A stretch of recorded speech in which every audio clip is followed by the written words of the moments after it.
చూసారు కదా, వంకాయ బజ్జీ అన్నమాట. సో ప్రాసెస్ ఎలా ఉందో స్టార్ట్ చేద్దాం. వంకాయ బజ్జీకి కావాల్సిన పదార్థాలు ఏంటో చూద్దాం.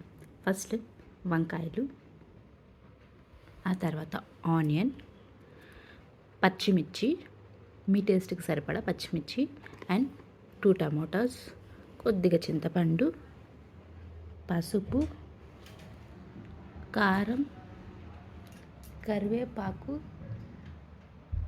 సాల్ట్, రుచికి సరిపడా సాల్ట్ అండ్ వాటర్.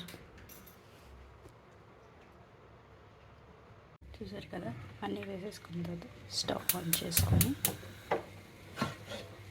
పేస్ట్ చేసుకోవాలి. ఇప్పుడు వంకాయ ఎనుపుకుందాం. కొంచెం ఉప్పేసి రుచికి సరిపడా సాల్ట్ వేసుకొని ఎనుపుకోవాలి.